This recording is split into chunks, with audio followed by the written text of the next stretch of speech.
રાજ્ય સરકાર દ્વારા જે આપણે ગુજરાત પોલીસને જે ઇન્સ્ટ્રક્શન આપવામાં આવેલ છે કે ભાઈ જે સાયબર ક્રાઇમ દિન પ્રતિદિન વધી રહ્યા છે અને અમુક ગેંગો છે એમાં મ્યુલ અકાઉન્ટ જરીએ અને બીજી સિમ લઈને અને સાયબર ગેંગ આચરતા હોય છે, તો એના ઉપર આપણે અંકુશ લાવવાનો છે. એ જ પહેલમાં આપણે જે બોટાદ પોલીસ દ્વારા અને બોટાદ પોલીસના જે સાયબર ક્રાઇમ બ્રાન્ચ છે, આપણે કહીએ કે સાયબર ક્રાઇમ પોલીસ સ્ટેશન દ્વારા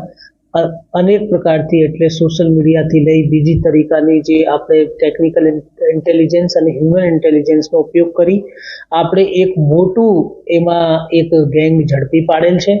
એ ગેંગ પાસેથી અત્યાર સુધી જે માહિતી મળી છે કે એના ગેંગ સામે લગભગ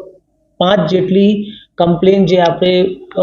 ભારત સરકારનું જે એનસીઆરપી પોર્ટલ છે ત્યાં દર્જ થયેલી છે. એ 5 કમ્પ્લેનમાં લગભગ 1.5 કરોડ જેટલા નાણાં ગયા છે.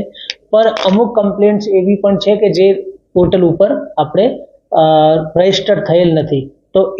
એના અકાઉન્ટ્સની અમે માહિતી મેળવી અને એ અકાઉન્ટમાં જે પૈસા આવ્યા છે અને જે પૈસા સગાવગા કરે છે સાયબર ફ્રોડ મારફતે એ જોયું તો એમાં અત્યાર સુધી અમે 43 કરોડ અને 60 લાખ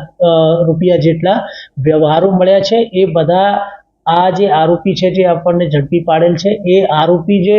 આ બધા પૈસા રિસીવ પણ કરેલા છે અને એમના ગેંગમાં એ પૈસાને સગે વગે કરીને અને વેચેલા છે. અને હવે આપણે તપાસ એવી ચાલુ છે કે આ ભાઈ કેટલા બીજા માણસોથી મળેલા છે અને આગળ એ પૈસાનો એટલે કઈ રીતે ડિસ્પોઝ કરે છે. અમારી શંકા એવી છે કે એ કદાચ જે આપણે કહીએ કે ક્રિપ્ટોકરન્સીઝમાં ડિસ્પોઝ કરતા હોય હશે,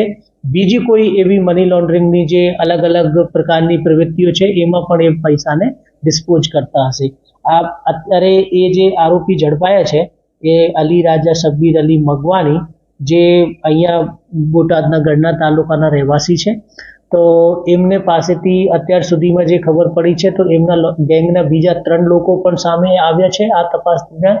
અને બીજા પણ એવા શંકાઓ છે કે અમે અત્યાર સુધી એ માણસ જે બીજા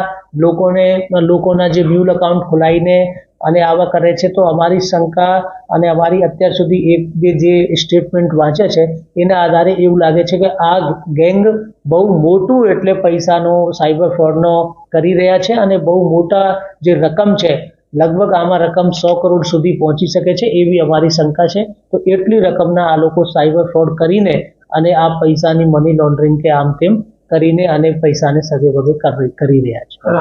આરોપી કેટલા ઝડપાયા? અત્યાર સુધીમાં એક આરોપી આપણે પાસે જે મેઇન આરોપી છે એ હાથ લાગ્યા છે અને બીજા આરોપીઓની તપાસ અને શોધખોળ ચાલુ છે. આ જે આરોપીઓ છે મોડસ ઓપરેન્ડી શું છે કે જે